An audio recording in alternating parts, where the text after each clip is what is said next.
What is going on, everybody? Welcome to the show. Another Friday, another episode of Why Are We Bullish? We've got an awesome group of panelists waiting in the wings, coming to get bullish on a Friday evening. And I'm looking and I know that there's going to be some 58K gang that are upset, but we have blown past 58K for a change. And so there'll be tears and there'll be smiles depending on how you affiliate. But either way, it's a good Friday. I'm excited to have everybody here. I hope you guys are doing great. I hope you're having a good week. And of course, this is live. Anything can happen. So I defer to my friend Bill here. We'll do it live. Fuck it. Do it live. I'll write it and we'll do it live. Thing sucks. If you have not already, please do like, sub, share, all those things. They're super important and they really help get this content in front of more eyeballs. I am Ben with the BTC Sessions. This is your daily session.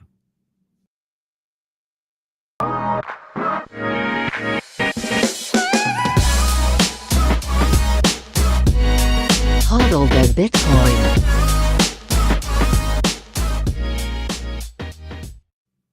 Before we dive in, let's take a look at where we are in the market right now. I'm pulling up timechaincalendar.com and simultaneously, I'm going to pull up that live chat over at the right-hand side of the screen. Everything you say in there is now live for the world to see, for better or worse.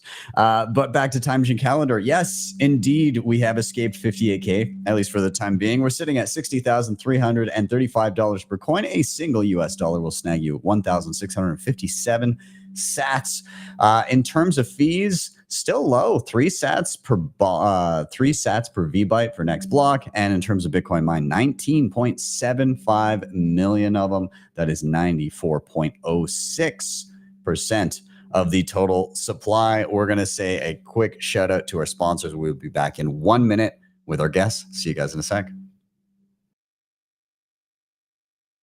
Bitcoin Well is on a mission to enable independence by being one of the easiest and quickest ways to purchase Bitcoin in Canada and the US. The best part about it, every buy goes directly into your own self-custody. They never hold your coins. You can add a Bitcoin address as part of onboarding. There's a transparent 1% spread, no hidden fees, no withdrawal fees. Plus they have KYC free sells and bill payments on their website. They're also a publicly traded company under the ticker BTCW on the TSXV. Check them out over at bitcoinwell.com. Check out my full tutorial on how to use them, and you can check out the links in the show notes down below and sign up today.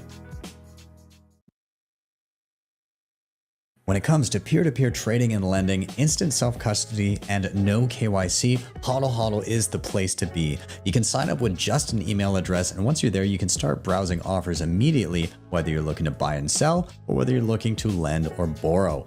You can check them out today at the links down below. All right, we are back in, and it's time to bring in our guests. Very excited to have them here. So I'm going to start bringing them up. So I want to welcome to the stage the duo Born to Be Free, as well as Jose from Capital X, as well as Jhonny Del Fuego, some of the best, delicious, and just everything that you make is delicious. And I'll let you talk about it in a sec. But let's do a quick round of intros for the people watching that may be unfamiliar with who you are. We'll jump over to Born to Be Free. Welcome, both of you. Can you guys give yourselves an intro? Yes, of course. Thank you so much for having us. We're excited for tonight. I am Naja, and this is my husband, John, and like founders of Born to Be Free. We make all natural, non-toxic, tallow-based skincare products. We're not just a company, we're a brand. Yeah, we're a principle-based, value-driven company or brand, like Naja said. So we like to provide a lot of value for our customers and our followers, ranging from health and wellness to we try and sprinkle a little Bitcoin in there. We've been operating for about 9 months now. So as time goes on and people get to know us more, we're going to drop a little more Bitcoin-centric stuff in there. But yeah, we're loving what we do, and that's that. Hell yeah. Well, I'm glad to have you guys. Thanks for being here. I appreciate it. One more thing, we actually did a special discount code for everybody here. If they use discount code BULLISH on our website, www.borntobefree.store, they'll get a 21% discount off their order. I see what you did there. Oh man, that's awesome. Well, guys, thanks for being here. And again, sorry if there's noise coming through. Apparently, the beginning of Why Are We Bullish is a great time for construction to begin tearing apart the sidewalk in front of my house. So, but either way, we're gonna keep going. Jose, thank you for being here. Can you give yourself an intro for everybody that may be unfamiliar? Yeah, hi Ben, and hi to everyone here on your show. Thanks for having us. Yeah, I'm the CEO of CapitalX, CEO and founder. We're a Bitcoin only exchange in Mexico. We like to see ourselves as a Bitcoin one-stop shop. So anything you need related to Bitcoin while you're in Mexico, just check us out, and we'll help you out. Hell yeah, that's awesome. I love to hear it. And I appreciate you taking the time to get bullish with us this evening. And I'll toss it down the line finally to Jhonny. Good to see you, man. It's been some time. Thanks for coming on the show. Can you give yourself an intro? yeah, absolutely. Thanks for having me. It's great to see you guys again. Jose, good to meet you, man. Heard some good things about you. So my name is Jhonny. This is Rocoto over here. Doesn't do a lot of talking, so I'll do most of it. I make a delicious Peruvian hot sauce. It's called Delgado's Fuego, like my last name, and because all my friends always told me it was very fire, so that's where we got the name from. That's kind of where my heart is most of the time, and I also work with Motive Peru, helping creating circular economies in Peru. Peru is where I was born and raised, and also started a meetup group over there called Orangeville Peru. You can check us out. We have meetups in Lima, Peru, if you guys are around.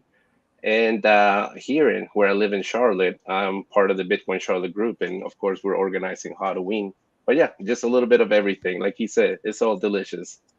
That's awesome. Well, again, I'm super glad to have you. Super glad to have everybody in the panel this evening. And we're going to dive in. So anybody that's watching that may be unfamiliar, this show is called Why Are We Bullish? And very simple premise to it. Each one of us have come with a reason for being bullish, something we're currently excited about in and around Bitcoin. And the flow of the show is pretty simple. So whatever the person's reason, it could be a personal item, it could be a bit of news, it could be like an app or a device that they're currently hyped about. It doesn't matter. It can be anything. But the flow of the show is, number one, somebody's going to drop their reason for being bullish. This is their chance to rant a little bit about what they're currently excited about. Number two, altogether, we're going to riff on that reason. Comments, questions, whatever rabbit holes we go down. And finally, number three, we're going to rotate to the next person until we've each had a turn. So reason, riff, rotate, nice and simple. So I'm going to get us started off this evening.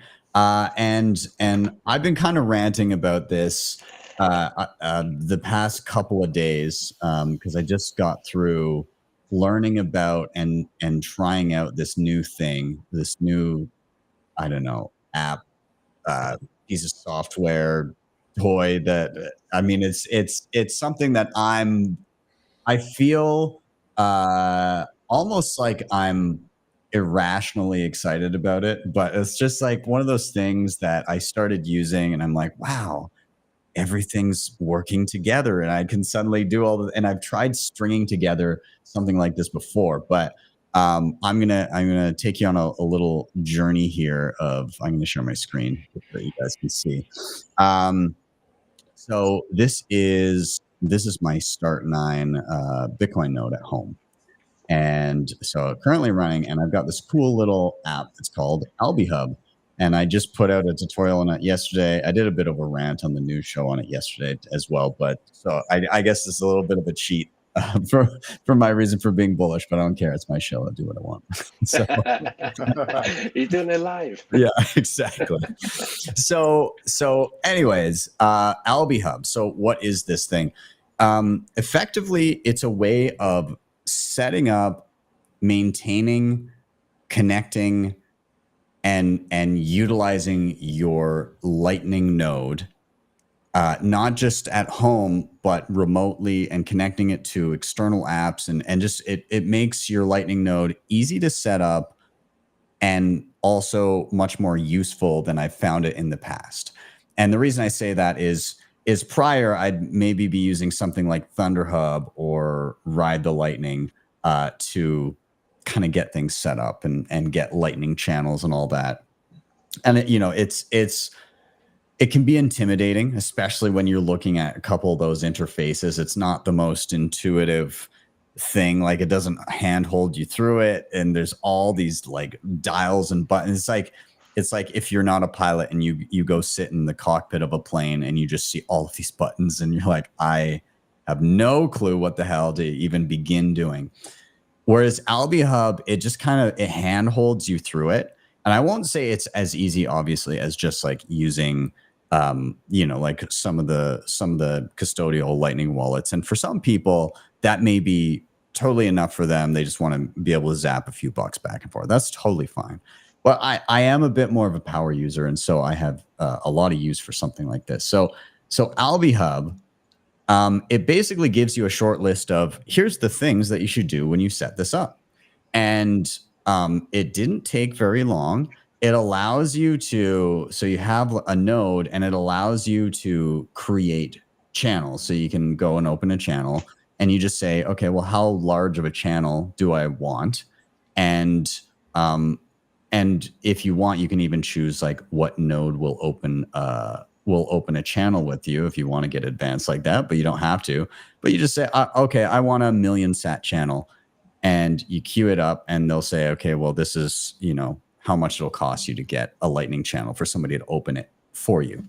And then you pretty much just pay that invoice, which might be like a few bucks or something like that, or $10 maybe if somebody's going to lock up Bitcoin in a channel with you for 6 months. And then it just works. And then you can just start receiving Lightning payments and you don't have to worry about it. Alternatively, you could go and yes, you can add on-chain Bitcoin and then say, top up my spending balance, and that will open a Lightning channel for you. But either way, it walks you through all those steps. And once you've done that, then you've basically got this Lightning wallet. So you can, do the regular send and receive kind of functionality here in your wallet. And that's all well and good. But it starts to get cool when you start to look at these connections that you can have, and you can like connect different apps and websites and everything. And they've got this app store where you can link up your Alby Hub with all of these different apps that utilize Lightning for one reason or another. And so the first thing that I did was I got the browser extension, so I can just do send and receive, simple send and receive wallets. And it's nice and easy to use. It also gives me a Lightning address, BTC Sessions at getalby.com, that directs right back to my own node on my shelf behind me from anywhere. And it's super seamless. And on top of that, I've begun connecting other apps. And so I'm actually going to pull up as an example. I'm going to show my phone here, and give me a second to get it pulled up here. There it is. Okay, one sec. I'll pull it into the screen. There it is. Okay, so I actually connected a handful of things. So Alby, you can do a progressive web app, which is just going in your browser and then you just save it to your home screen. And so this gives me my wallet, and so I can go anywhere, and it's just connected to my own node at home. And it queues up quickly. Like it's not going through Tor or anything like that. It just kind of works. And they do Nostr Wallet Connect and all these just clever ways of making this accessible from anywhere. But they also have an app coming out called Alby Go, and this is kind of like an early version of it, but very simple: receive, send, and it shows your balance. And it's very easy to use. But let's say you want something a little bit more complex. I also was able to link Zeus to it. And anybody that's used Zeus before knows that loading screen usually takes forever. And then I was like, have a second. So you have all these options for connections, which are just super slick. And beyond that, I've also linked Primal for Noster. So like if I go and sorry, my connection's not great with the phone, but you get the point. I can link up my Noster to my own node. And beyond that, I also use Zapright a lot for invoicing and everything because I do live on Bitcoin. And so Zapright has a couple cool things. They have a point of sale terminal. So like, which is just like a link that you can open up in any browser. And so if I'm doing a market or something, maybe I'll get if some pleb watching wants to send over like 200 sats or 20 sats even, you know what's better, obviously 21 sats. But if somebody wants to send over 21 sats just as a proof of concept to show it pop into my Lightning node, I'm just going to leave that on the screen for a second. But the point is that this link could be shared to any person working in a storefront, and they don't have access to the funds because it's going back to my own Lightning node. There's no spending capability. It's just a static link, and anybody can type in any amount and pay any amount, and it goes back to your own Lightning node from anywhere. So, and hopefully we'll see, maybe people aren't feeling like sending me 21 sats here, but hopefully we'll see it pop up, and then we'll go back and we'll be able to see it in Alby Hub. And we'll also be able to see it in the browser link up here, and we'll be able to see it everywhere that it's connected. It's just instantly. So there we go. Thanks whoever did that. But I can now click on this, and there's that payment that we just got, and it's instantly accessible. I'd be able to see it on my phone. I could then spend it. I can, just everything is interconnected. And same thing if I go to Primal and I want to zap a post. I'll just scroll a little bit. Obviously, there's another Ben. I can't not zap another Ben. So I'll zap him. And there we go. And it just prompts me, hey, do you want to pay this invoice? And yes, absolutely. And so then I just zapped him. And if I look at there, I can see like the outgoing from all my zap that I just did a second ago. So it's just everything just plunks together so nicely and works so seamlessly together, and it's all self-hosted. It's all on my Start9 behind me, and I'm just again irrationally excited about how well it came together, and that it wasn't super hard this time. So I really do like it. So anyways, enough of my ranting. I'm gonna open it up to you guys.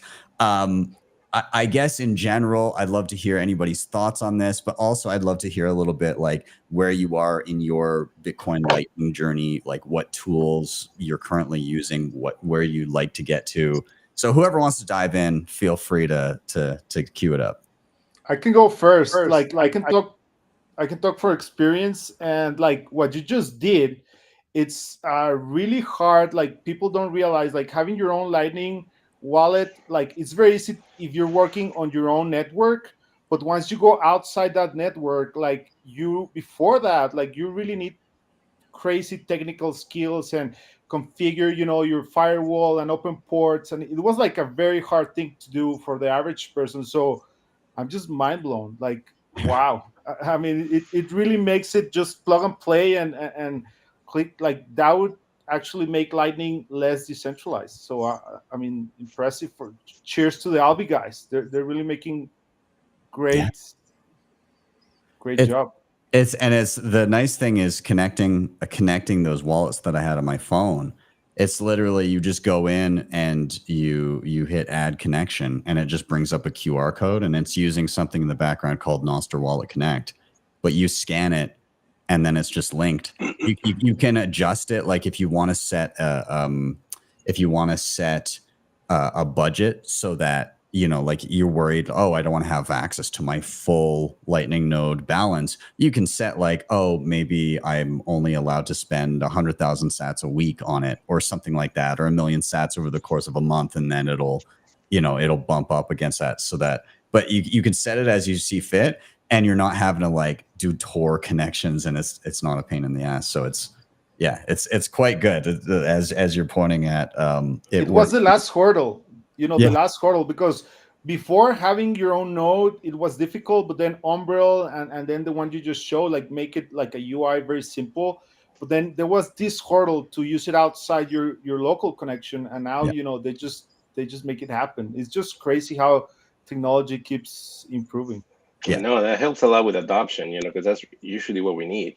Because so many people come into the space lost about what they're doing, and Alby saved my butt when Blue Wallet moved away from Lightning servers. And then that's what I use as my server. I use Blink Wallet whenever I'm outside of the United States, but I can still use it here.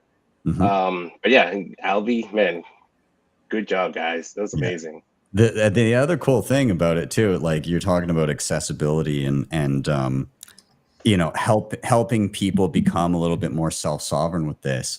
One of the things I really like about this is from the hub, I can be like, oh, I want to allow, say, a family member to connect to my node, not like take the money out of my existing balance, but I can go and I can say like, oh, I want to add a connection and I want this one to be isolated, meaning this app will have its own balance and only sees its own transactions. So when the person links to it, they will see a zero balance, but they use my Lightning channels to be able to receive payments, and it will just be a segregated balance just for them.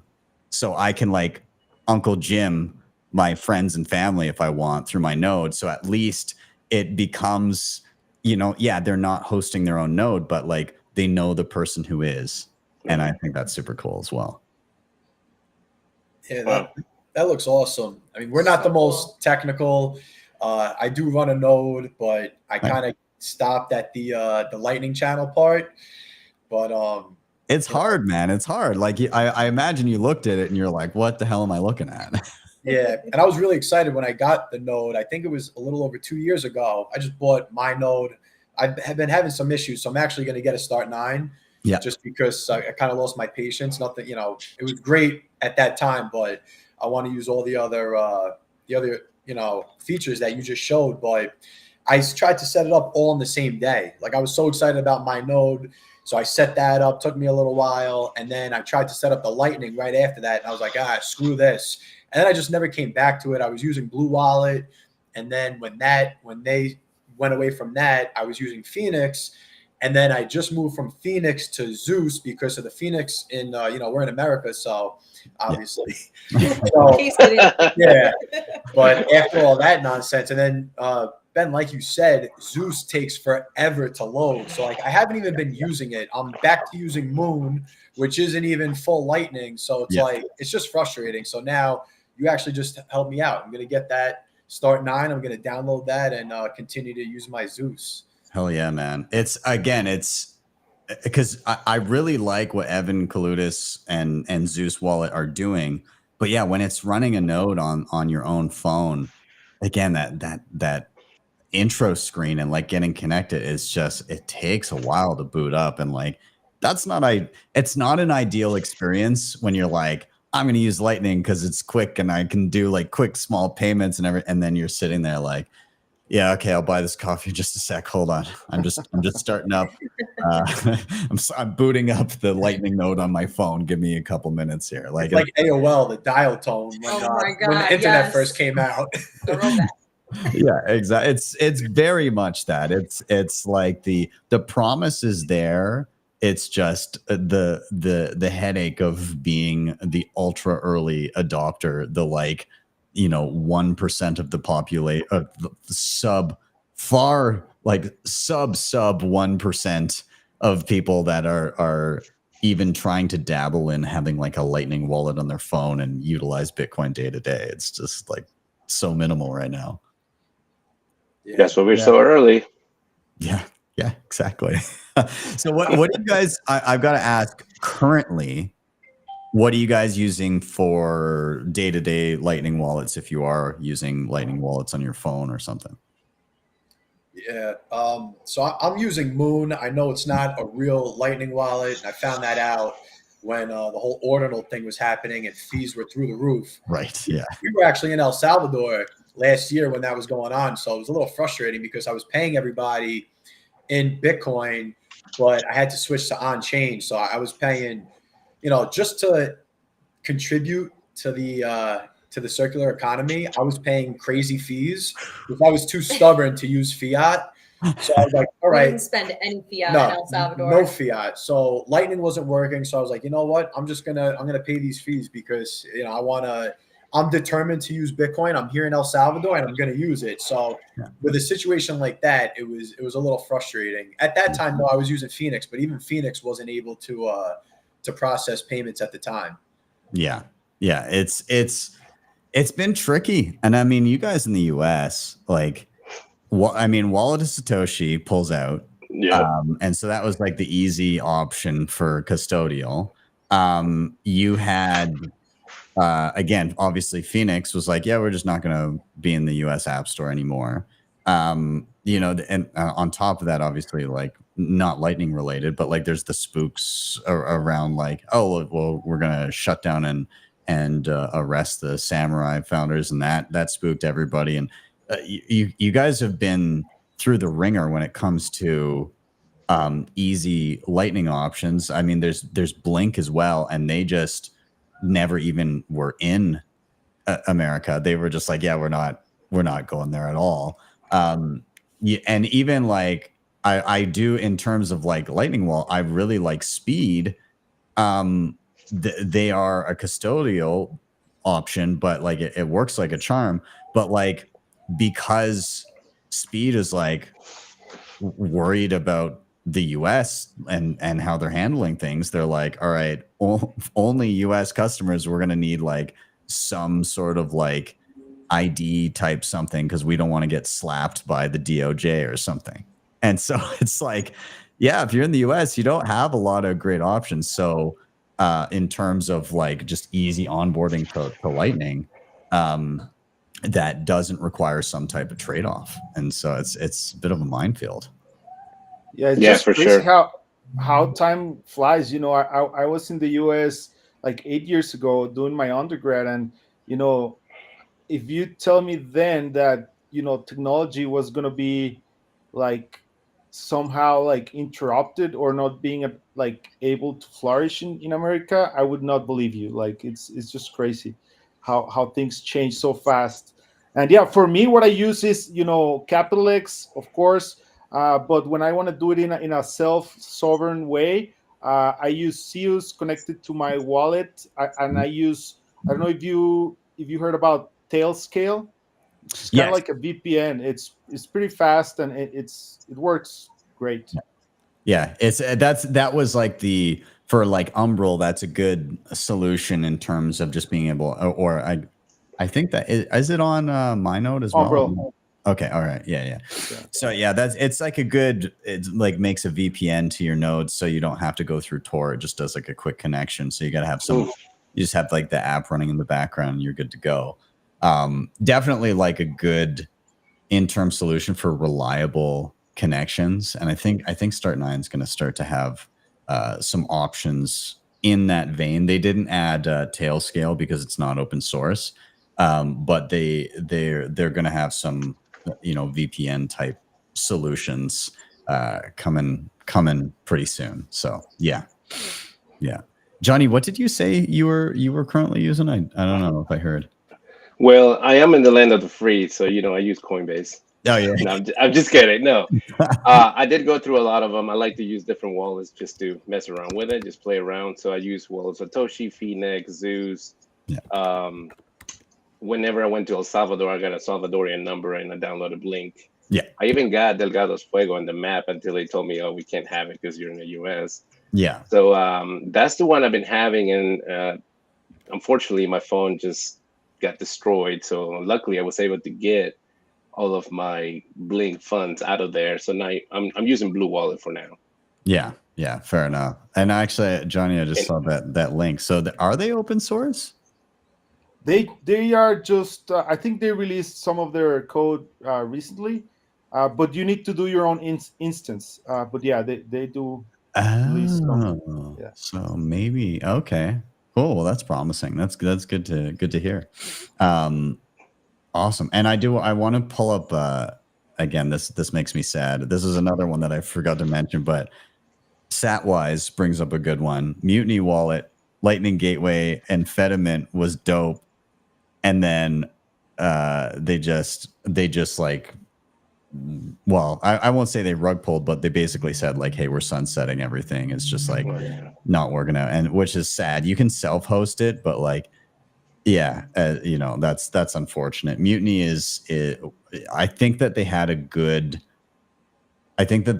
idea in the way that they were structuring things, bringing people in through a fediment so you can just start receiving right away. And then when you get up to a certain point, when you get up to a certain balance, they're like, oh, just tap this button and it'll convert into a lightning channel for you because it makes sense with that amount. I think that's a good way of going about it.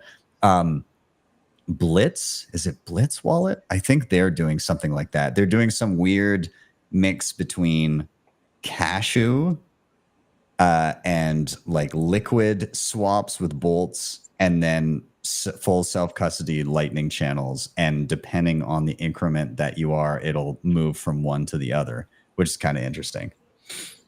They just make life more complex. You know, I think lightning works pretty well.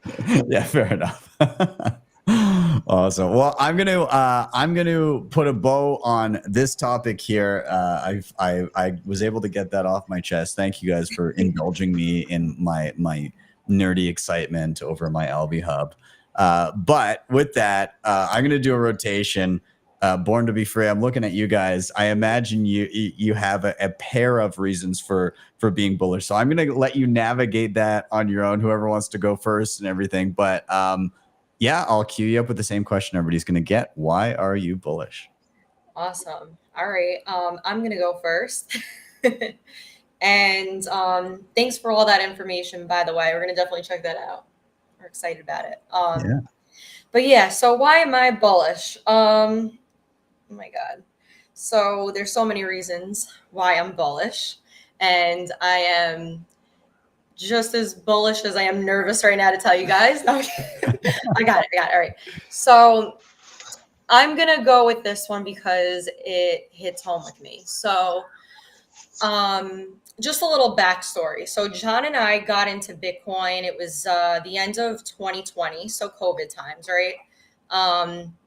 You know, we went down a whole bunch of rabbit holes like many other people did. Those rabbit holes were, chemicals in our skincare products, toxins in the environment, our food system, the corruption of our food system, and just, you know, our health overall as a society just declining. And with all those rabbit holes, you know, they all tied together, and there was really just, they all had one thing in common. Well, two things actually, and that's money and greed, right? So then we went down the monetary rabbit hole. And I guess we kind of simultaneously did this. Like John went down, he's like the numbers guy, and I'm like the visionary person, right? And kind of like do my own thing. But so he went down the monetary rabbit hole, and I went down like the health rabbit hole. And, you know, with that, we discovered Bitcoin. And once we discovered Bitcoin, freedom money, as we like to call it, we couldn't shut up about it. We were just so fired up, didn't stop talking about it. I think our family and friends started getting really sick of hearing about it, especially because they haven't pieced the puzzle pieces together yet, you know? So I think we came on a little strong and a little hard at first, but, you know, we took a step back, and now I feel like the tide is shifting. More recently than ever, I feel like people are starting to wake up. They're starting to realize that something's broken and something is wrong here. They're working harder, they're working longer hours, and they're not being rewarded for it. And, you know, we know that this is because of the government constantly printing money and inflating the dollar, and you know, we're losing our purchasing power. So, you know, they've been conditioned to think that inflation is normal, and it's not. As we know, it's not. It's stealing their wealth, it's stealing their time, and it's stealing their quality of living. You know, a lot of people are living paycheck to paycheck, and they can't buy a home, or they can't take that vacation that they want to take, or they're kind of like cheaping out on like quality food, and then that affects their health in the long term. But working overtime and trying to make ends meet comes with a trade-off, and you're sacrificing the things that make life worth living. And that's time with your loved ones. That's quality time. So next to Bitcoin, time is our scarcest asset, right? And we're not meant to grind our lives away. We're human beings. I love this saying. We're human beings. We're not human doings, right? We're here to live. We're here to just be. So, I think everyone's starting to understand that there is an issue here, and they're getting frustrated. And once that frustration bucket starts to overflow, I think they're going to start seeking a solution. And as we know, that solution is Bitcoin. Bitcoin's also finally taking the center stage. And I mean, we've got presidential candidates that are talking about it and going to Bitcoin conferences and, talking about it and trying to win Bitcoiners' votes. It's an amazing thing. They understand the importance of this scarce digital asset, and, it's changing the world as we know it. And, I'm hoping that this gives Bitcoin some more credibility, the credibility that it actually deserves. So anyway, with that whole rant, why am I bullish? I'm bullish because Bitcoin wasn't just invented to be cool. It's not just another cryptocurrency. It's here to stay. And it was invented to fix this very problem that we're all facing right now. And, it's the tool to help reclaim our freedom, our time, and our future, really. I think we've all had enough of being enslaved by this broken system, and Bitcoin is our way out. And I think we're just getting started here. So that's why I'm bullish. I love it. It is that tool to set you free, right? Like if somebody can, if you're pouring your blood, sweat, and tears into a money that somebody else can print for free, like, are you free then? Like that's the real question of it. Like, they're stealing your time. It's yeah, I love that. I'm gonna let Jhonny or Jose tap in there if there's any little threads that you want to pull on and everything, and if there's anything that you want to add to it. But I don't know, what do you guys think there? As a Bitcoin, I agree everything you guys say. I do believe that we have forgotten to be true humans and get to our higher self and be able to do the amazing things that we can do, because we're so busy trying to make money to survive and then, die. We don't really get to do what we're meant to do, which that's what I believe plant medicine and Bitcoin will save us all. That's something I truly believe myself. And yeah, absolutely. Bitcoin opens your eyes to a lot of these things, and it changes your mind, and I hope that it keeps going. It keeps adapting, and we just keep doing this.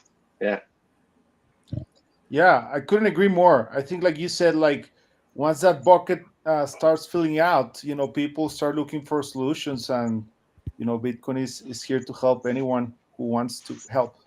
So it's just a matter of them wanting to help themselves.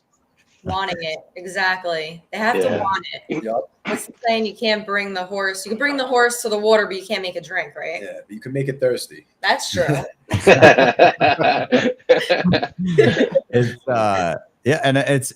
It's interesting how like people come in to Bitcoin from different perspectives, and sometimes it's Bitcoin can change the way you think about the world, and other times people have already begun to change the way they think about the world, which then leads them to Bitcoin. So it's like there's no set path for anybody, and for me it was very much I had what I thought was a picture of how the world worked, and then I encountered Bitcoin, and bit by bit it tore down my preconceived notions of how everything worked.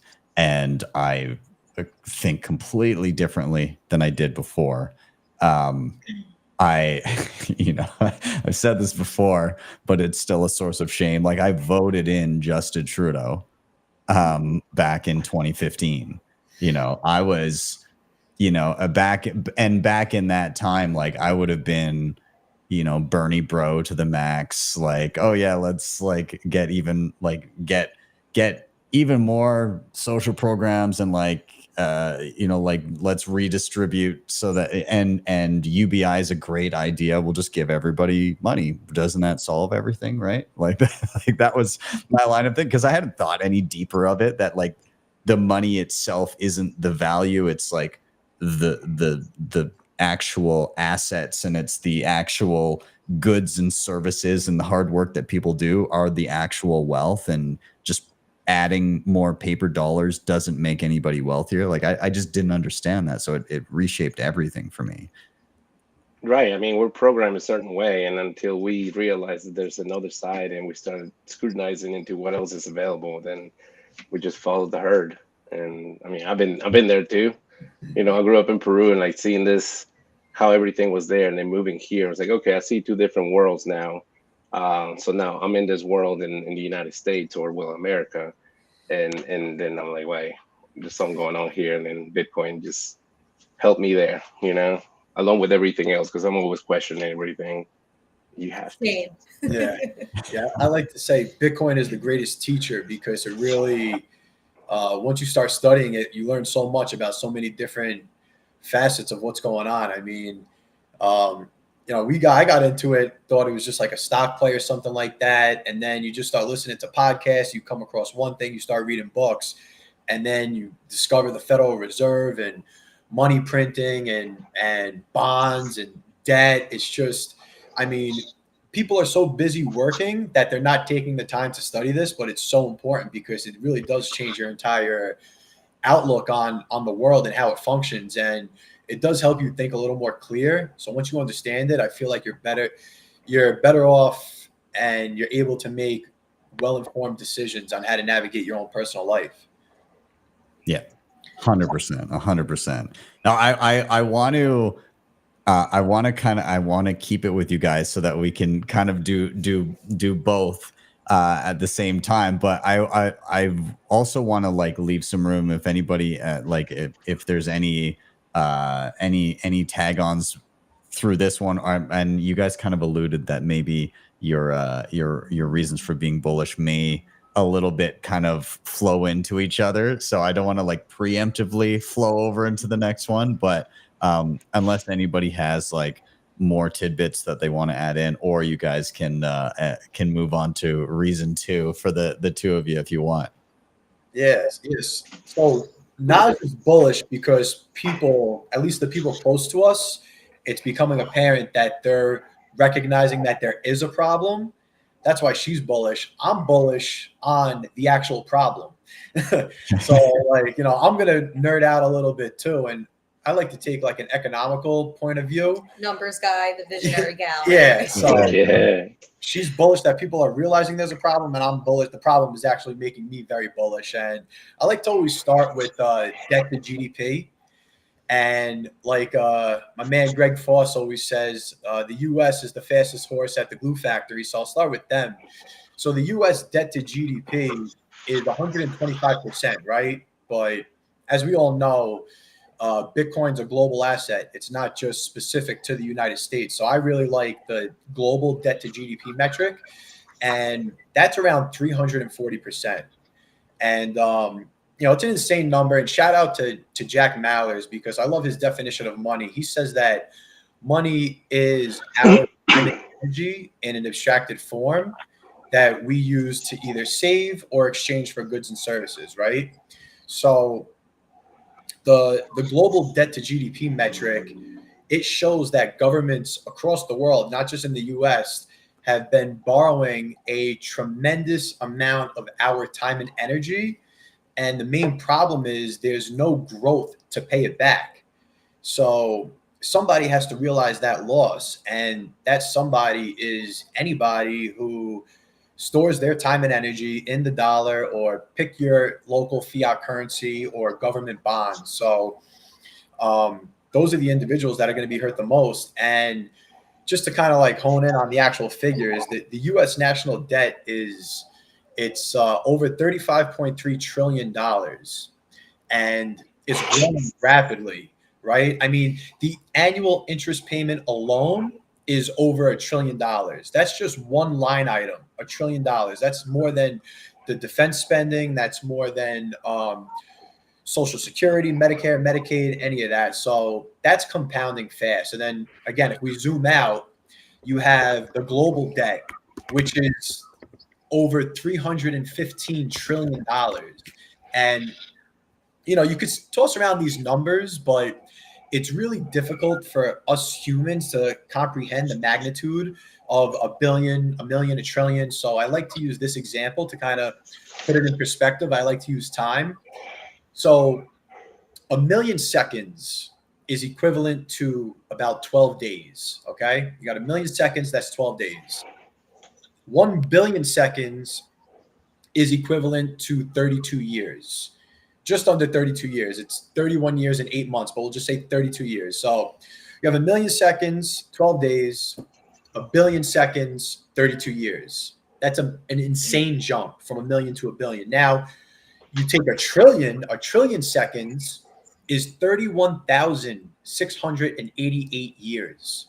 So you have these elected or unelected bureaucrats just tossing around trillions like it's nothing. Like, hey, what's a couple trillion amongst friends? Eh? Like it's nothing. I mean, it's mind blowing, and just they don't think twice about it. They don't question it. Often I hear, oh, we just got to earn more money. Like, no, dude, I'm not working 100 hours a week, 120 hours a week to earn more money that they could just continuously print at no cost of energy or time of their own. So, and actually, another crazy stat, Janet Yellen just released a report somewhat recently from the Treasury.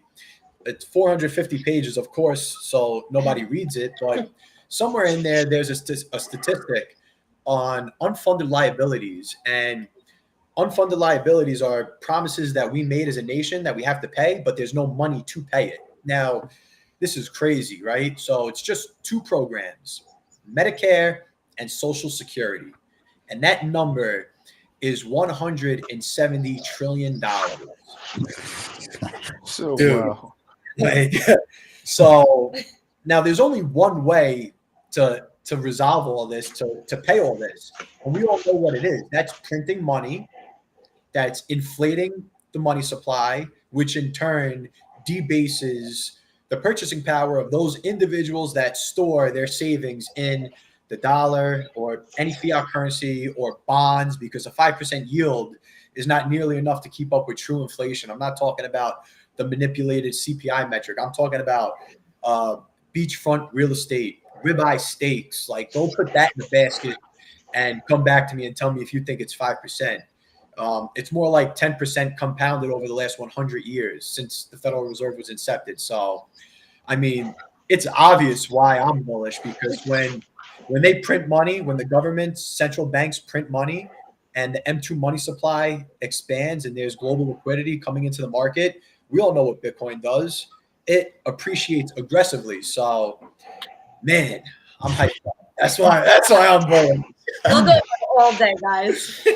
I love it. I love it. You know what I had ticking away over on my side screen here while you were saying that? I was like, okay, as soon as this rant is, and this reason for being bullish, obligatory, we had to bring this up, the debt clock. Yeah, if people don't believe me, there you go.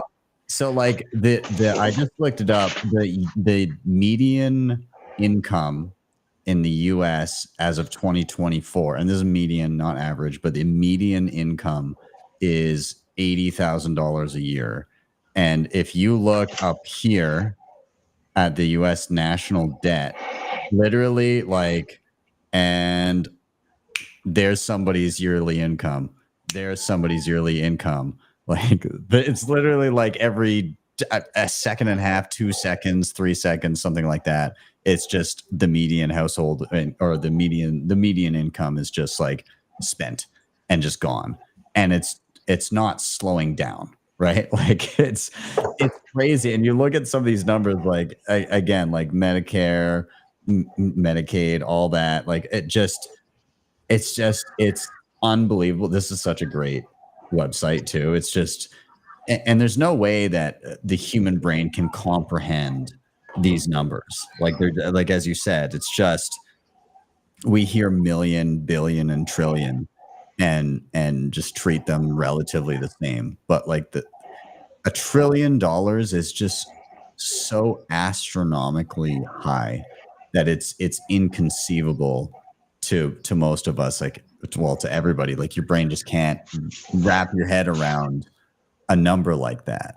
But it's, again, when you're basically out of spending and out of nothing creating the equivalent of somebody's yearly salary inside of a couple of seconds, that you're kind of, it's like you're erasing that person's economic impact. So every 2 seconds, the US erases the economic impact of an entire year of one of their citizens working, and all of this decisions that they would have made and where they allocate the resources. It's just kind of like undone at the press of a button. And so, like, I often say that how you spend the fruits of your labor communicates your values, and you expect those values to be reflected back at you because you're contributing to society, and you help kind of form what that society does by allocating your resources.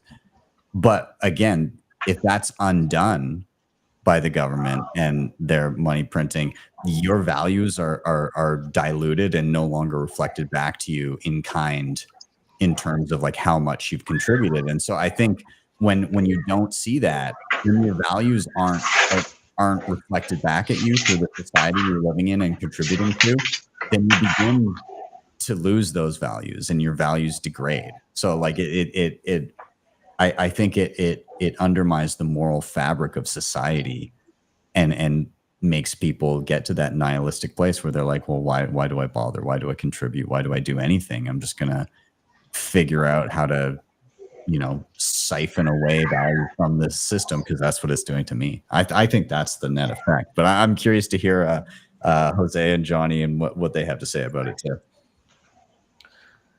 Yeah, I mean, I think it's just, the debt problem is not going anywhere. I think it's just going to be a change of system. But for now, let's just, like Sailor is doing, let's use it to our advantage and help ourselves play the system, play their game, and then move on to the next game, which is coming pretty soon. The Hunger Games. But yeah, we're definitely living in some type of modern slavery, designed to just keep us so numb.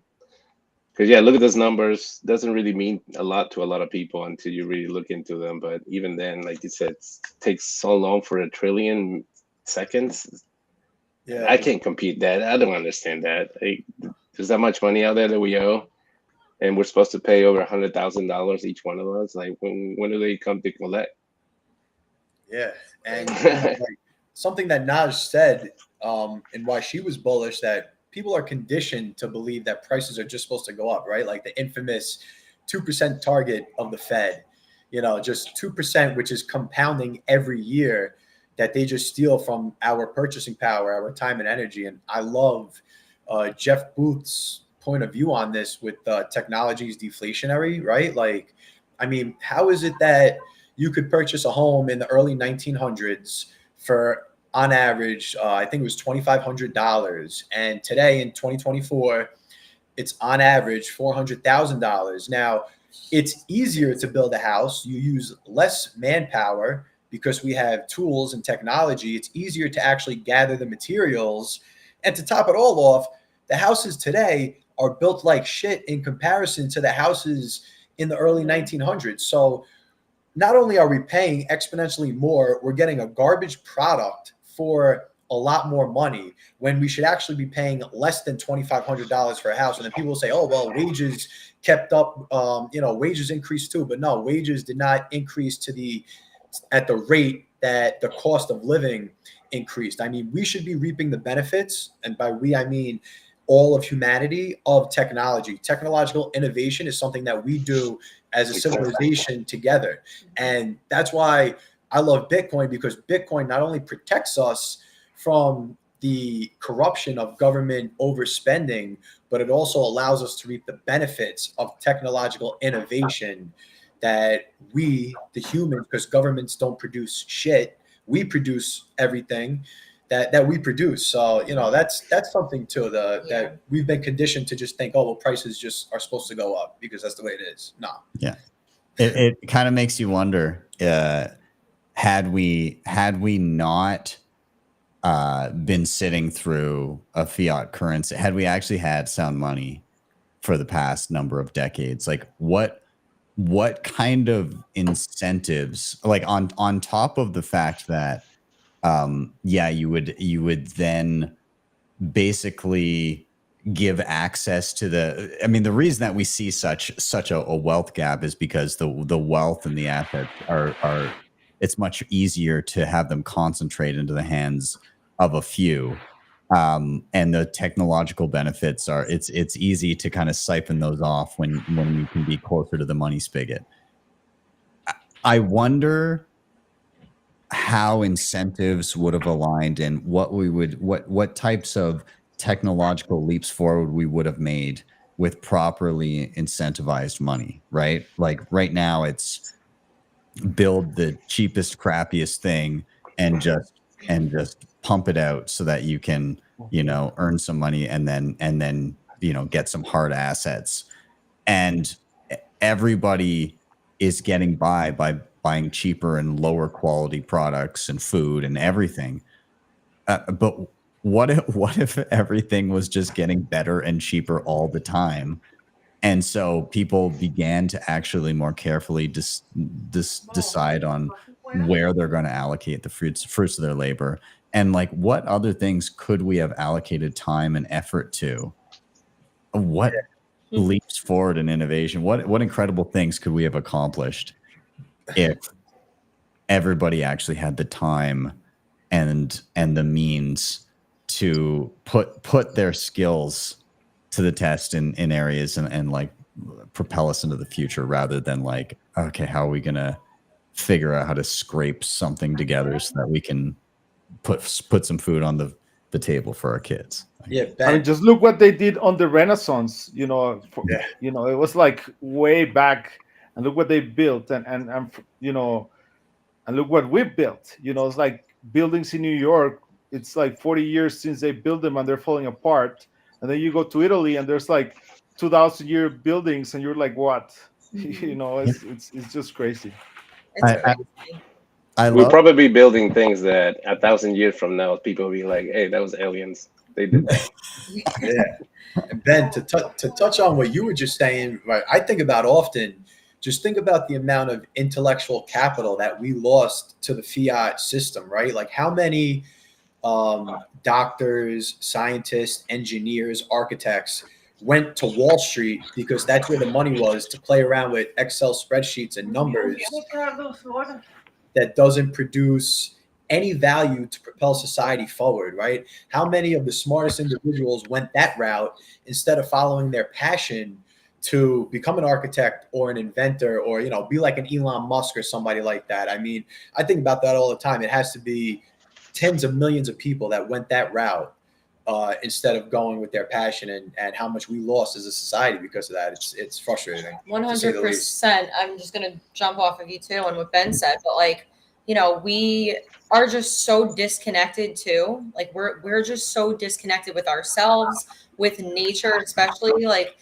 we're like robots these days, you know? So if we can contribute to society by like providing value and just, you know, and contributing to ourselves and really putting ourselves first and reconnecting with, like, you know, nature and the things that we're supposed to be doing. It's like we're not like human anymore. You know what I mean? It's people are sick, man. Like just it's just such a different world that we're living in compared to like 100 years ago. Like even skincare. I mean, I could go on about this forever, like down a million rabbit holes, but like skincare and food. I mean, you know, there's just all these chemicals now and all these vaccines that are getting injected in cows, and cows aren't even being raised in the US anymore. We raise the best beef here in this country, but we're sourcing it from other countries, third world countries. And it's just like, this is the stuff that we're putting in our bodies. This is how we're treating the American people.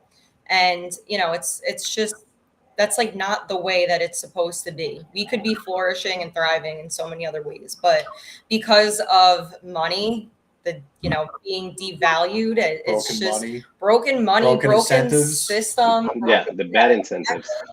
Totally. So, I just got to keep building our own parallel structures, our own avenues, and just opting out of the system. But I just hope more people wake up soon. Have you guys read Fiat Food? Of course. Oh, it's so good. It was like that's my favorite read in quite a long time. I've thoroughly enjoyed it. Matthew Leshak, God, what a legend. And I mean, he was an investigative journalist calling out government corruption for 20 years, and it, like, the way that he dissected like the rabbit hole of like how screwed our food system is now, and like the all of the different things that came together to make it as bad as it is right now is mind bending. What a good read. Ansel Keys, huh? Yeah. Ansel Keys, that sick bastard. Well, like the hilarious thing, the thing about the Kellogg brothers and like Kellogg's cornflakes and like why that was invented, when you say it out loud, people are like, you're a crazy person. You're like conspiracy theorist. Yeah, you clearly made this up, or wherever you got this is like completely illegitimate. But like, that's a real thing. He was literally commissioned by the Seventh-day Adventist Church to make a replacement for meat as a breakfast alternative, because too many, like, they wanted it to be like to kill men's testosterone so they would stop masturbating. Like, that was the reason for, that was the inception of Kellogg's cornflakes. Whoa. Like, stick around. Yeah. Wild, right? Look at the food pyramid, right? Yeah. And all the food that they serve in school. I mean, Callie Means is another guy. If you listen to him, he's unbelievable. Yeah.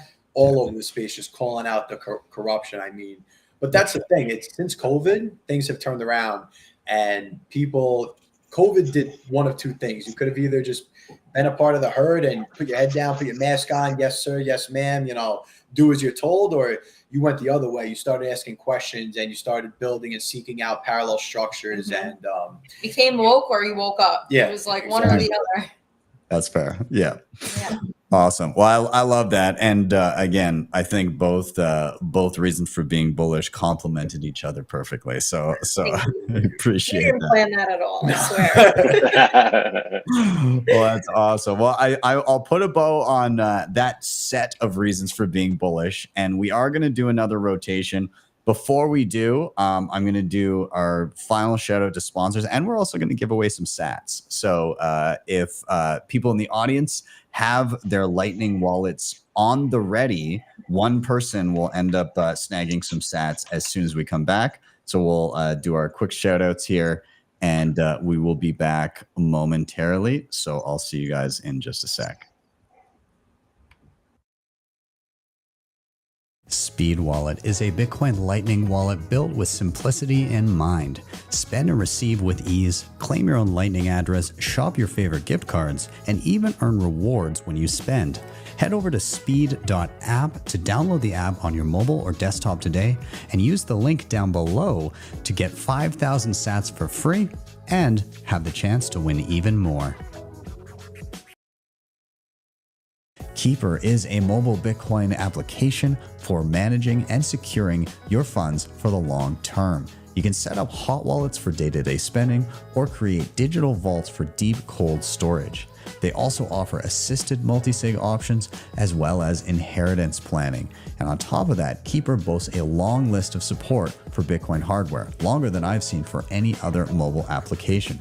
You can check them out today by searching Bitcoin Keeper in your app store or heading to bitcoinkeeper.app. CoinKite.com has some of the best hardware on the market today to secure your Bitcoin. The Cold Card Q is an absolute powerhouse and is my daily driver. And on top of this, they have plenty of other goodies, including the Mark IV, the Tap Signer, Open Dimes, the Block Clock, and much more. If you head over to their website, make sure you use code BTC Sessions at checkout to get a nice discount. Links are in the show notes down below. All right, we are back in. We're going to give away some sats, and then we're going to dive into our next reason for being bullish. So hopefully people watching have some Lightning wallets pulled up, ready to go. One person will get to snag this. So I'm on the Bitcoin Well dashboard. Anybody familiar, they're in Canada and the US. And basically, through sign up, through when you buy Bitcoin, when you refer friends, you earn points, and then you can use those points to throw a coin in the Bitcoin Wishing Well, where you can win between 500 up to 1 million sats. So I'm going to do that now. I'm going to hit play now. I'm going to redeem 500 points. I'll make this nice and large. So whoever scans first is going to redeem 500 sats right now. So I'll leave it on the screen for a few seconds there. And hopefully somebody snags them. And if you do snag the sats, let me know wherever you may be, whether it be watching over on Noster or on YouTube or on X, wherever you are, let me know in the comments. And congrats to whoever snags those sats. And with that, let's dive back into the show. And Jose, I'm going to toss it to you. I'm going to cue you up with the same question everybody gets. Why are you bullish? So why am I bullish? To be honest, it's just seeing how, I have so many friends that I've been trying to orange peel for the last 5, 7, 10 years. And not friends, people that I know, people that run like big business or whatever. And they were all, just laughing at me, telling me I was crazy.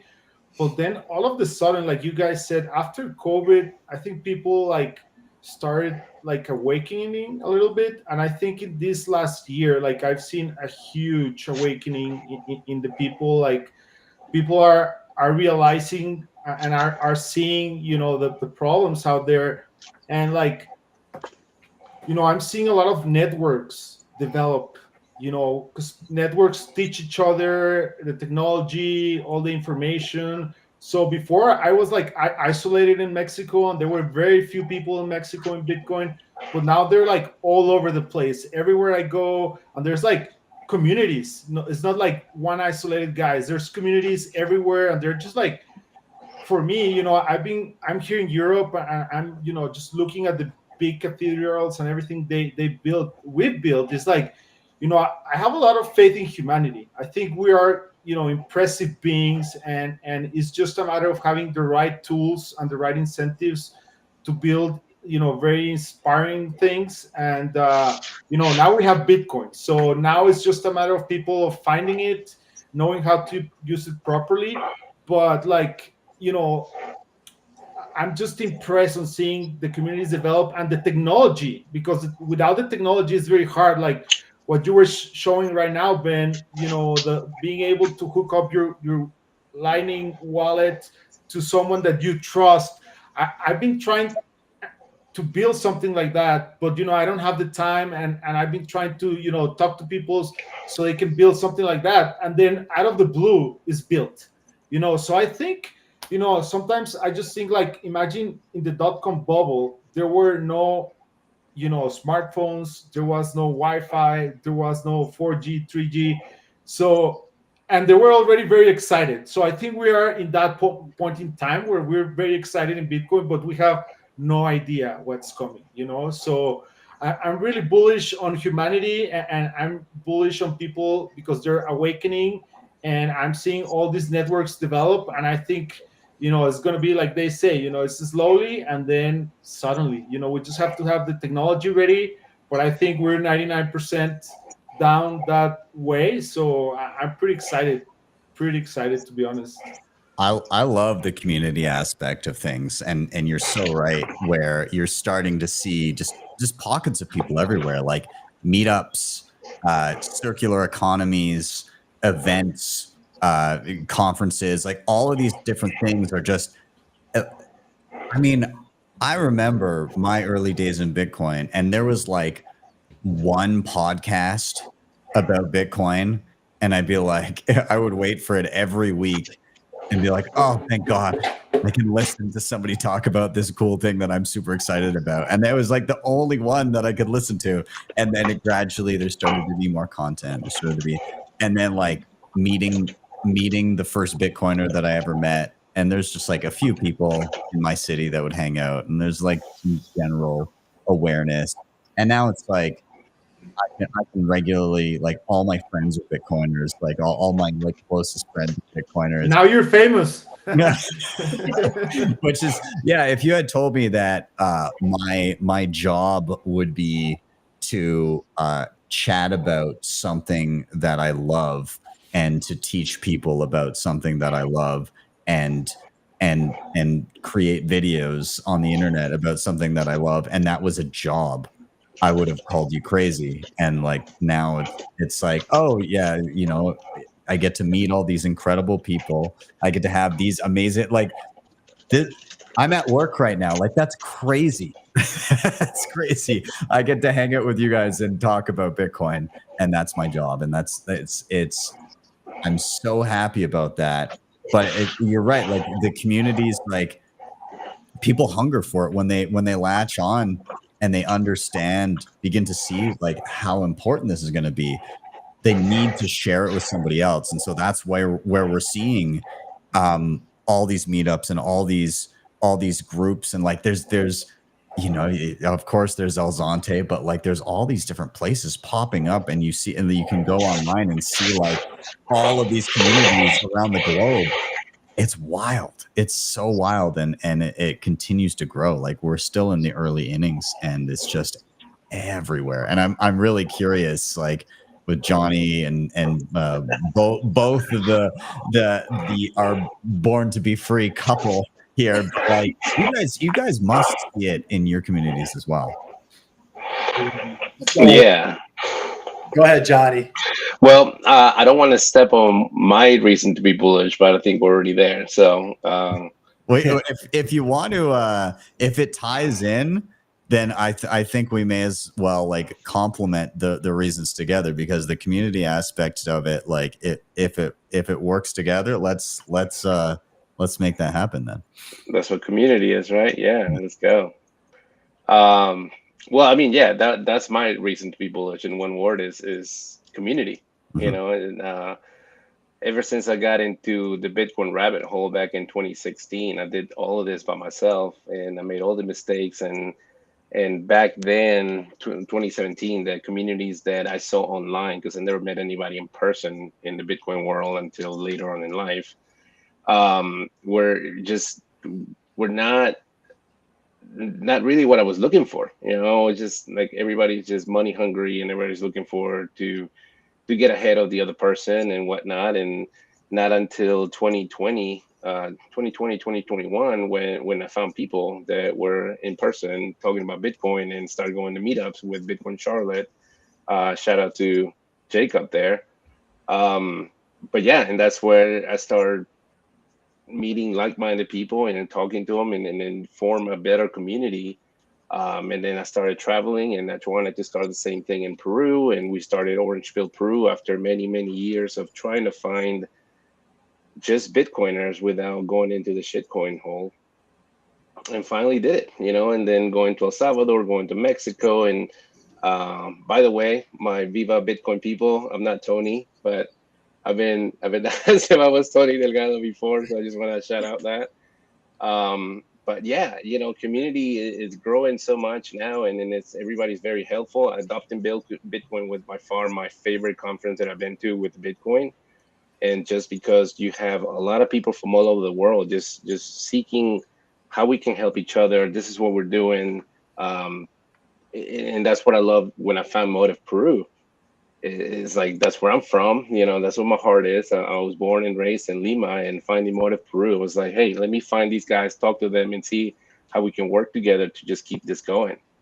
Yeah, that's my rant. I'll elaborate more as we get into it, but yeah, community is the best. That's great. Let's let Born to Be Free. You guys, you can chime in here, and we'll just go wherever the conversation takes us. Yeah, no, I mean, I couldn't agree more. There's really nothing like a Bitcoin community. I mean, you guys know, like, Bitcoiners are just the coolest freaking people there are, and just so genuine, and just real people. And we all, our values all align, so it's like we all see eye to eye, and we're all on the same page. It's just like, it's almost like we were like, you meet a Bitcoiner and you like know a Bitcoiner when you see one. You know what I mean? It's really just such an interesting experience. Like when we went to El Salvador, that was our first. Was that our first Bitcoin? No, we went to another.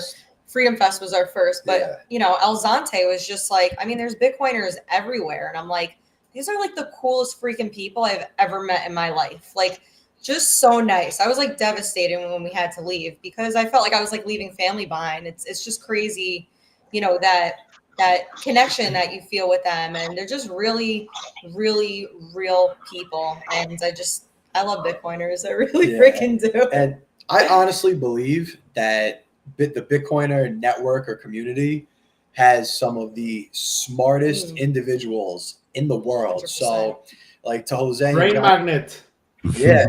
To Jose and Johnny's point, when you put all of these extremely intelligent individuals together, like, Bitcoin is the common thread that is pulling all of these individuals across the world together. So back to, like, what you were saying, Ben, about how far we could have been in society if not for the fiat monetary system. Well, now you have Bitcoin over here, which is this common thread, this community, this network, this money, whatever you want to call it, technology.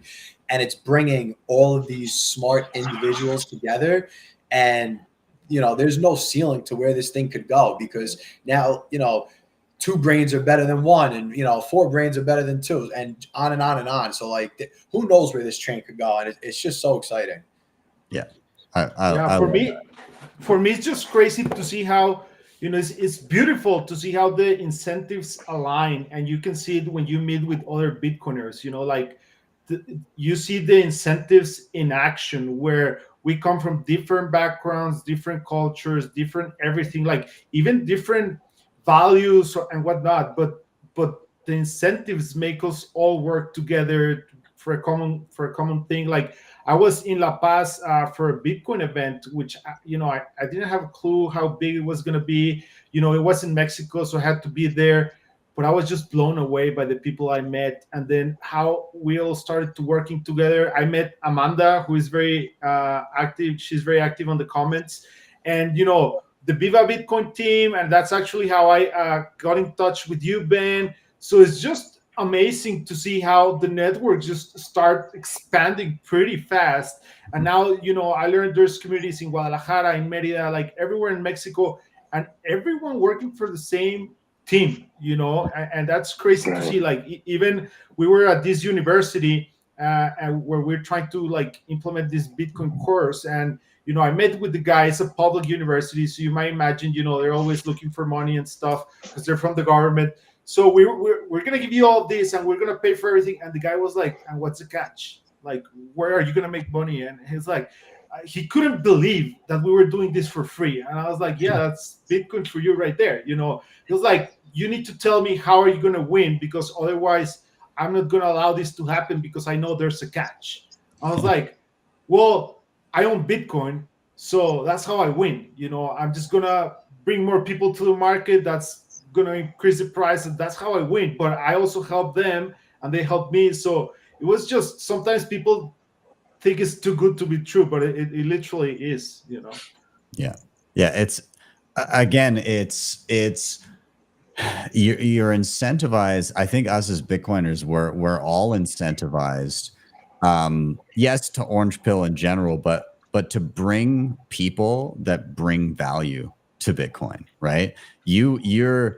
I think, I've begun approaching it in a way where I know that when I first started, it was just like every single person I was gonna like, "Oh, you got to hear about this thing." Now I think I use it. I look for opportunities where my time is best spent. And I think more people are doing that too, where they're strategically orange pilling because they're understanding, you know, if somebody's giving you like hard opposition and you're like, if it's somebody that like you don't particularly like, it's not like a relative or something like that, where you're like, oh, I genuinely want you to do to benefit from this. If it's just like a random person and they're meeting you with opposition, then, you know, like, why not go for the low-hanging fruit of like somebody that's curious, that you can just like, yeah, get them right in the door and help them down the pathway of like the good education and the signal, lead them to that. And again, the quality of people that you want to have, you obviously want to bring in as you were saying, Jose, the brain drain, right? Like you want the intellectuals and the people that can build things and the people that are like active, amazing contributors to society already, that you want them to have that brain drain where they go, I can't focus on what I was doing before. I'm going to come and I'm going to build cool stuff in and around Bitcoin, or just partake in the Bitcoin ecosystem by doing something that I'm good at and accepting Bitcoin for it, or whatever form it takes. But like, I love this build. I love this. I think the right people are discovering Bitcoin and building upon it. And I think we're going to get to a point where it's going to become noticeable in society, that Bitcoiners begin almost like forming like a parallel society that is that they noticeably thrive compared to those that have not yet come over to the new system. It's going to be odd for a while, because I think there's going to be two sets of people that are thriving. There's going to be the leeches in the fiat land that continue to leech value off of the people underneath of them, but that's power is going to gradually diminish. But there's going to be a period of time where like Bitcoiners and the fiat leeches look the same because they're both doing well, but the fiat leeches will begin to starve because more and more people will just leave that system and come over and start doing well. And that's going to be an interesting thing to watch, and it's very exciting. Yeah, the fiat leeches also, they're not happy, or they're not as happy as Bitcoiners, and they're just not genuine people, and you could read that, you could read a person's character. So I think it'll be obvious the difference between the two. Yeah, absolutely. It's it'll definitely be obvious in the disposition, because like if you're I love that fiat leech is now the thing. But the fiat leeches, they don't want to lift people up to know what they know, and Bitcoiners do. Mm-hmm. Right, like that's the difference there. Like the it's all about incentives. Yeah, you know.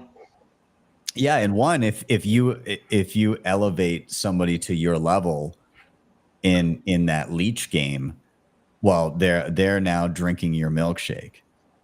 When you elevate somebody to your level on the Bitcoin side of things, they're helping you make milkshakes for everyone, right? Like it's literally there's more to go around. It's great.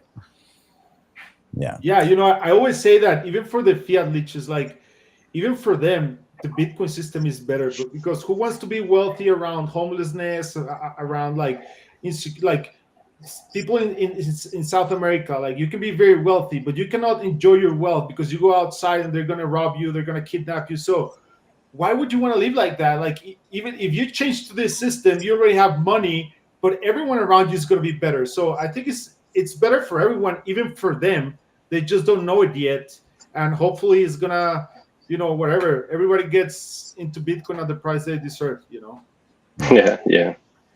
Do you guys have some of the, I mean, Jhonny, you were mentioning a couple of the communities that you've visited, and Born to Be Free, you guys have been down to El Zonte and everything. Are there other Are there other community projects and groups and things like that that you think are worth bringing up and doing shout outs for? Like anything that you've seen that you found interesting, like community wise? Well, I have a few for sure. I'll start with Peru, of course. We got Motive Peru. I feel like a little bit by little, people are getting to know what Peru is doing with Bitcoin, which is quite amazing. How you have very remote places utilizing this tool, this Bitcoin, to transact and do everyday transactions. Where I'm in the United States and I'm having such a hard time getting businesses into it, especially with IBEX being gone and different options being gone. We had to resort to BTC Pay Server, and we just got a distillery, a brewery, and a restaurant into it, so we can do our market soon. But yeah, in Peru, we're doing the Bitcoin circular economies, which right now we're opening up travel with Bitcoin. So whoever wants to go visit Peru and check out all these circular economies and help us out and spend your Bitcoin and help the workshops and all the people in these little communities, please reach out to me. Reach out to Motive.Peru, Motive.Global. We're on Twitter. Reach out for that for sure. Here in Bitcoin Charlotte, we try to do as much as we can to educate people with workshops, just meetups. Of course, Halloween, I'm going to shout it out because that is coming up October 26th. We're taking it on the road to Atlanta.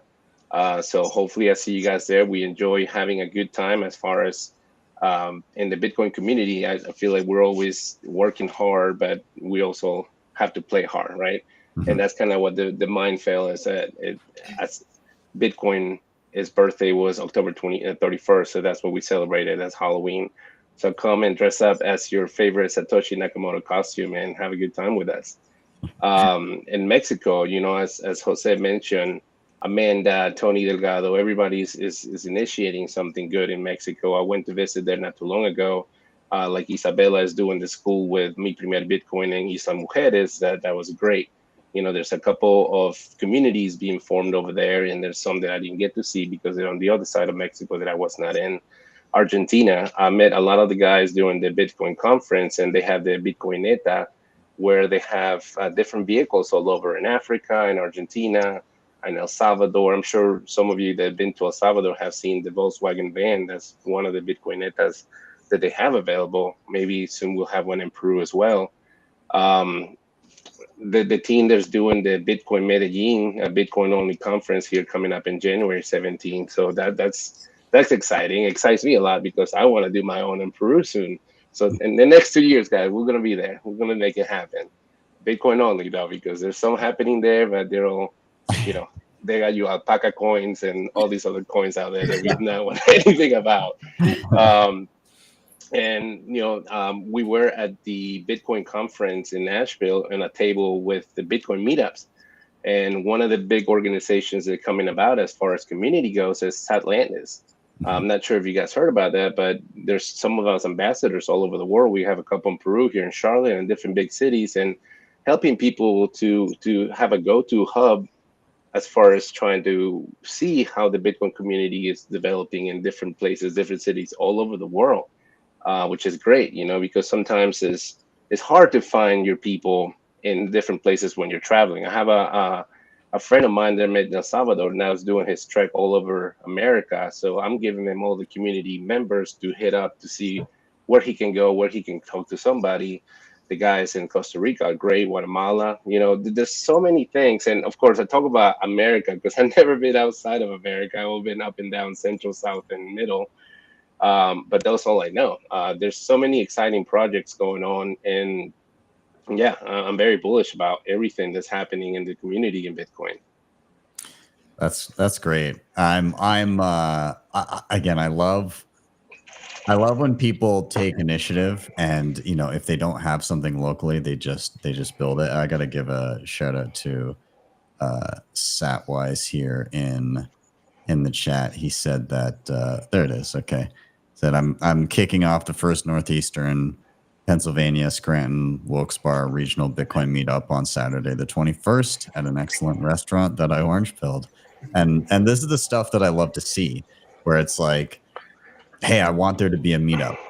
There's not one. And you know, at that point, you have two choices. You can just sit around and wait for somebody to make one, or realize if not you, then who, and just go do it, right? And like, yeah, sure, you might be there, you know, by yourself or hanging out with one or two other people for the first little bit, but like, people are going to look for something local, and eventually people will find it. And again, it's very proof of work. Like we're building up what we've got here. Like, I mean, the guys here in Calgary have been running the YYC Bitcoin meetup for quite some time, and they do it every couple of weeks, and that's every 2 weeks I think they have it, and like they've been killing it, and it's always great. And then we started doing our SAT market a couple times a year now, and so we get together all the Bitcoiners that already, you know, make or build or offer services or whatever, and we say, well, you've already got skills, you've already got businesses, you've already got things that you do or make. Why, you already know that Bitcoin's the better money. Why wouldn't you accept Bitcoin? And so we get everybody together, and now like I'm sourcing things that I wasn't able to source before. Like I can, you know, buy half a cow or a quarter cow. I can get eggs. I can, you know, I've got a personal trainer that comes to my house a couple days a week, and I pay him in Bitcoin. My kid shoved something down the toilet a couple months ago, so I called the Bitcoin plumber. Like I literally like I've got all these, like the guy who like my backdrop here, the like wood paneling, you know, paid in Bitcoin. He's a friend of mine, and he's like, yeah, I'll take Bitcoin for this one for sure. And so like I'm more and more trying to build that kind of circular local economy, and I just want to remove myself from the fiat economy as much as humanly possible. And it's getting more and more possible to string it together, yeah, either through services that allow me to kind of make that work, or things like Bit Refill where I can get gift cards to get gas and groceries. But I think the most important and most exciting part of it is to tie into Jose and Jhonny's points, is the community, the local community, because the thing that is going to be incredibly resilient against top-down pressures is just peer-to-peer relationships, and knowing people that also like and use Bitcoin and value it, and also build other things that you find that provide value to you, and you finding ways to provide value to them. And I think that's where Bitcoin becomes truly unstoppable. Absolutely, man. And piggyback on what you just said, well, as you guys know, I sell hot sauce all over the states, and then you can buy it with Bitcoin. So bring it on. DelgadosFuego.com/BTC. Here in Charlotte, we've been organizing a Bitcoin market as well. We started doing it during Halloween, and this will be the third one, having it on October 12th. Have over 19 vendors now. We had the distillery taking Bitcoin, food trucks, and many vendors that never really experimented with this. You know, I do vendor markets with my hot sauce and different farmers markets, breweries, and whatnot, and I always have it on my table, a very colorful table, as some of you have seen it. But I have my Bitcoin logos and my Bitcoin stickers and whatnot. So a lot of other vendors have come up to me and asked me, what's this all about? Or just people randomly come out and ask me, do people actually pay you in Bitcoin? What is Bitcoin? What's going on? Or just see the alpaca with the Bitcoin chain. It's like, it's recognizable, right? So people started to ask questions and say, well, you know, you want to take Bitcoin? Let's go. Let's do it. Let me teach you how to do it. Let's start doing it. And now we have over 19 vendors there doing it, you know? And as we keep growing, as Ben says, it's like, it's going to keep bringing more people in and getting more services and different products that you didn't think to get it locally with Bitcoin. But yeah, it's such a good feeling. So October 12th, man, you guys check it out. If you guys are around Charlotte, North Carolina, we'll be at Great Wagon Road Distillery Company from 1 to 6. And you'll find all kinds of different services and food products and different products you can buy from Bitcoin. And if any vendors want to be part of it, feel free to call me up and let me know, and we can make it happen. Hell yeah. Also, again, hot sauce, delicious. I love hot sauce on my eggs in the morning, and Yeah. I went through my hot sauce so quickly. It was gone in no time at all. I gotta give myself a shout out right now because this is the first time publicly speaking about it. But this past weekend, we went to the North Carolina hot sauce contest, over 200 entries, and that's what the alpaca is wearing. We won two first places and one second place. So every single one of my hot Wow. sauces are award winning now. Yes. Yeah, baby. Awesome, Congratulations. Yeah, baby. Congrats. You deserve That's it. Thank you, badass. thank you, thank you, thank Yeah, you. see, Bitcoiners do everything better, man. Yup. That's You know it, man. No seed oils, all Hell yeah. natural. Let's That's go. what's up. great. Oh yeah, I'm on the website right now figuring out what I'm going to order. So I'm gonna have to pull up a cart and get a few. Yeah, no, that's super awesome, man. That's great. So I mean, I'm conscious of time here, but I do want to. I'm going to start winding down, but there's a certain way that I tend to like to wind down each episode, and that is to just go around one last time and just number one, get any final thoughts that you may have, or like a takeaway that you had from the episode, whatever that may be. That's fine. But more importantly, a recommendation. And so the recommendation can take any form, really. Like it could be as simple as like a piece of advice that you wish you had had along your Bitcoin journey, or maybe it's, oh, go read this book or check out this video or this blog or something that you found useful, or maybe it's, oh, I like this app, check it out, or this device, or something that you think somebody watching this would benefit from. And I'll give you some time to stew with that because I'll do mine first. But yeah, just kind of give it a once over in your head, and whatever you throw out there. There's no wrong answers here. But yeah, so my takeaway from the chat is that through our broken system and the solution to our broken system, again, it's the previous system drove people apart and caused a lot of strife and has people at each other's throats currently, right? Like it's never been more divisive. It's never been more difficult to navigate. Like families are torn apart for having different opinions on different topics or picking the wrong politician or whatever it is. And the system has this, it's incentivized to have this divide and conquer mechanism in it, and just everybody is at each other's throats. And the new system is this unifying force that, we just finished talking about community for the past half hour here. It's bringing people together. It's making people realize that they want to spend their time and effort in and around this new system, and they want to share it with others, and they want to lift each other up. And so like we're just, it's been a rough go for a number of years for a lot of people in this predatory system, and I think people are ready for a way out, and they're primed for it, and a lot of people are beginning to find it. And when they do, again, it's the whole Bitcoin is hope thing. Like it's bringing people together, and it's reigniting this passion for having communities and being good to one another and building things that are useful and providing value to the other people around you. And yeah, that's an incredibly bullish thing, and that's kind of my takeaway from the episode.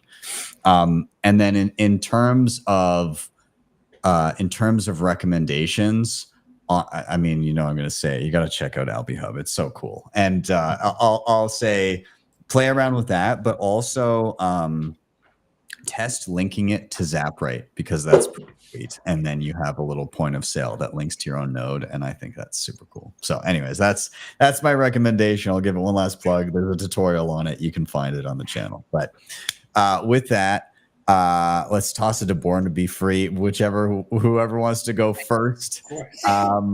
So any takeaway that you had from the episode, and a recommendation if you got one. Yes. So, there was a lot from the show. It was really awesome, and I had a great time with you guys. But yeah, my takeaway back to community. I think that was just such a great point.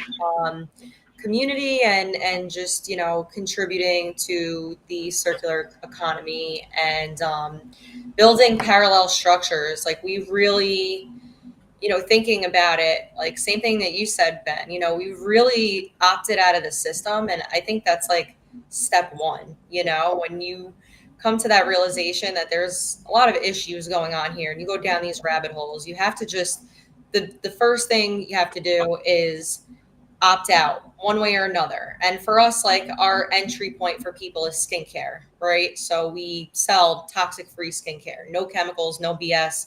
You could literally eat our products if you wanted to, but I don't recommend it. I have. But and we also we order our wine from Ben Justman and pay in Bitcoin.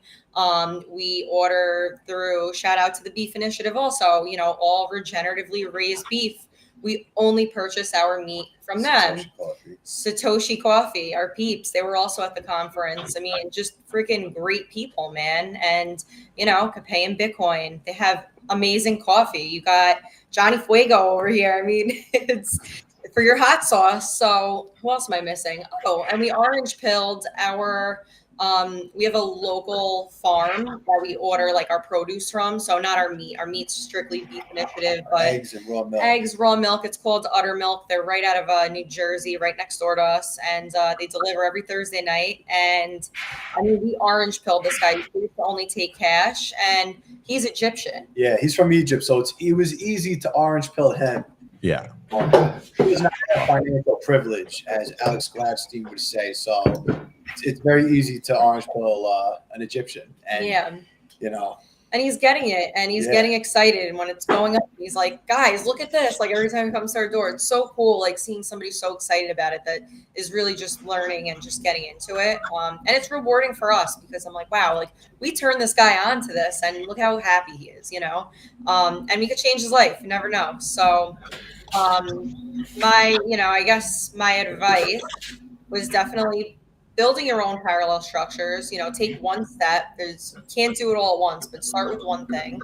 And also Beef and Bitcoin was a freaking great book too. I mean, I'm obviously big on like the whole food thing and Bitcoin, so it kind of brings them both together, and I think that's an awesome book to read. I mean, there's a million resources like I could just sit here and go on about, but that's my most recent one that I read. So nice. It was, we did not plan this, but she kind of took my takeaway. My takeaway was going to be. That's why I wanted to go first because we always think the same. Yeah, my takeaway was just that, you don't have to depend on the government to do anything, and we legit. And by we, I mean the Bitcoin community.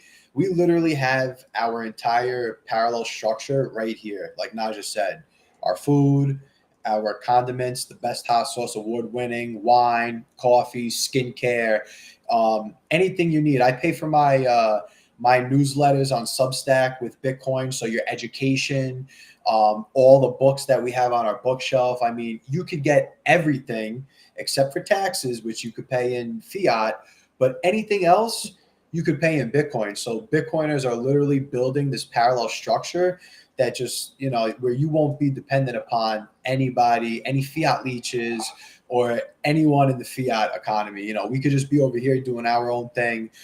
Don't fight the old system. Just focus your energy on building the new system in the world you want to live in.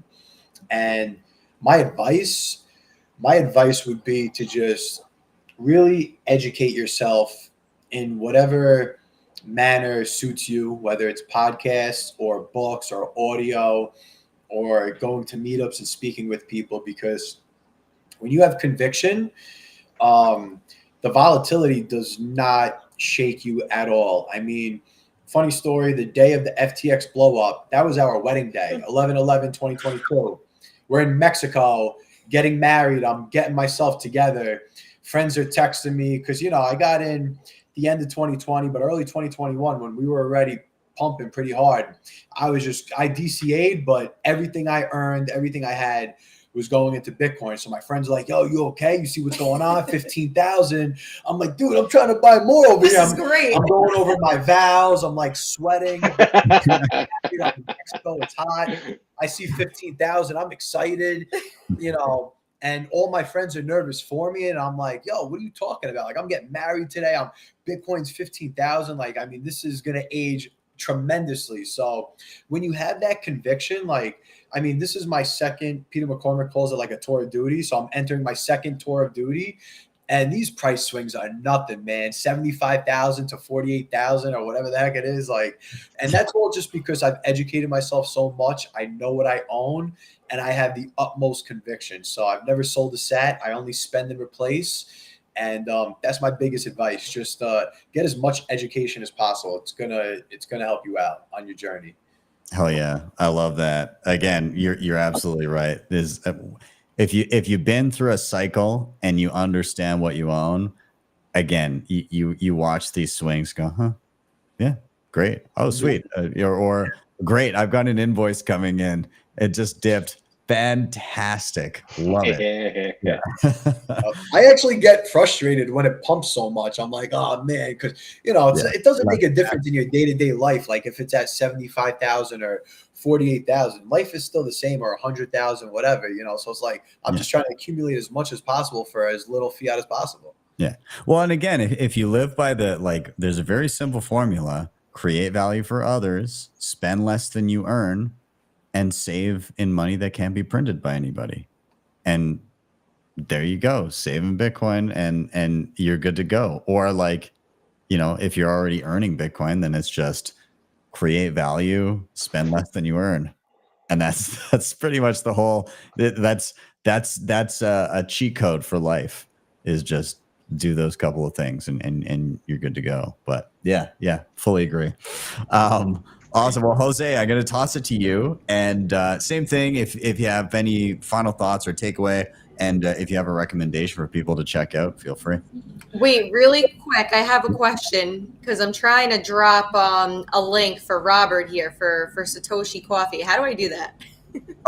If you drop it in the private chat, and then I'll put it into the live stream there, so he can click on it. Perfect. Thank Cool. you. Sorry. Yeah. All good. Jose, go ahead. So yeah, my recommendation would be just putting the work. Freedom is not given. You need to earn it or take it. So don't try to learn everything by yourself.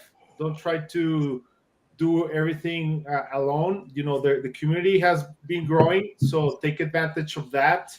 Find local people that can teach you, that you can talk to them.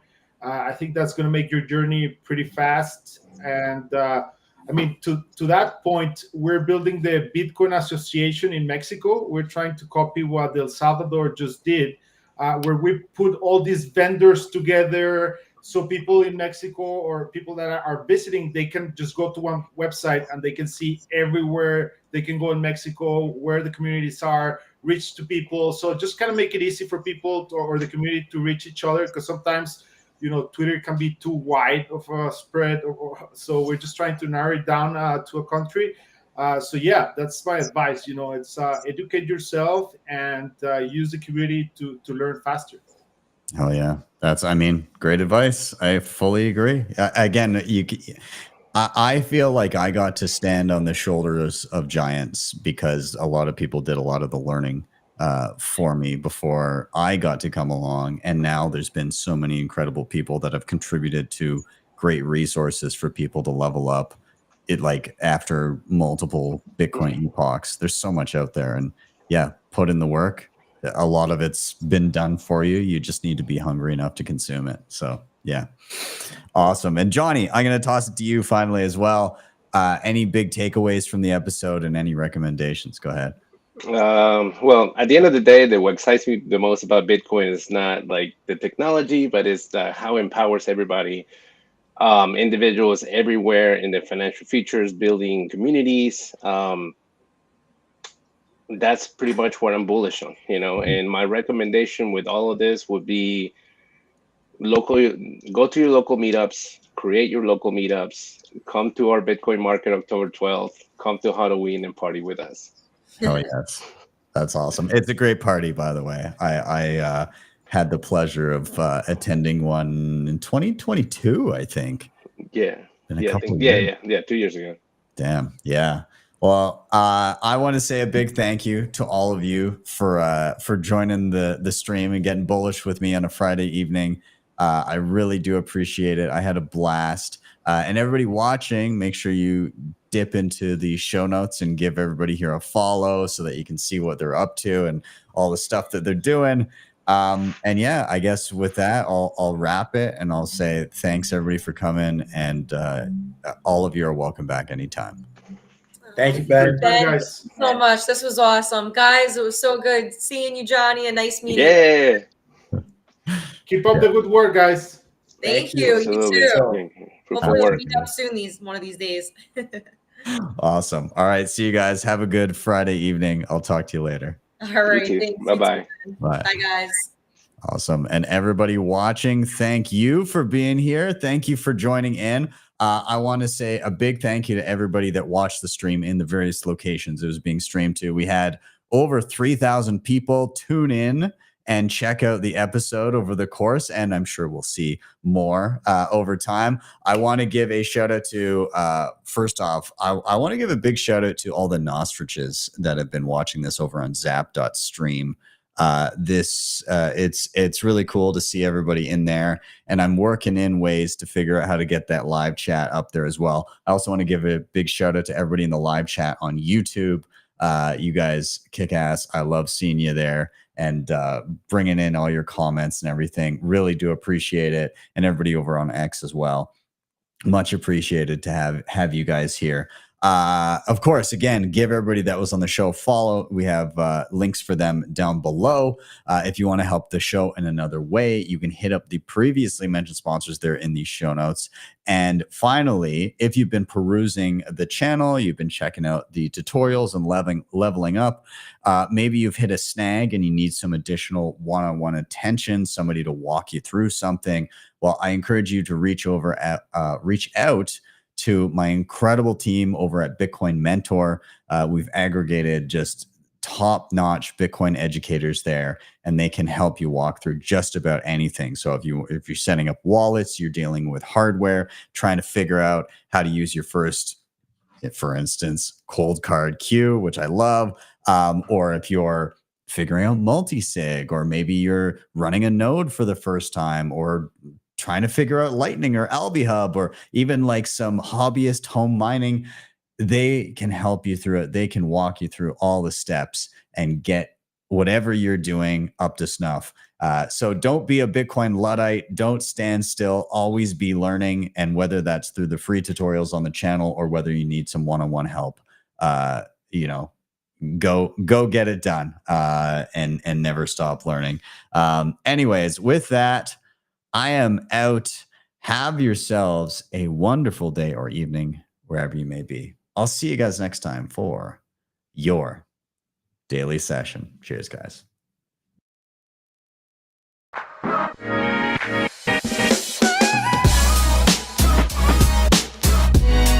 HODL the Bitcoin.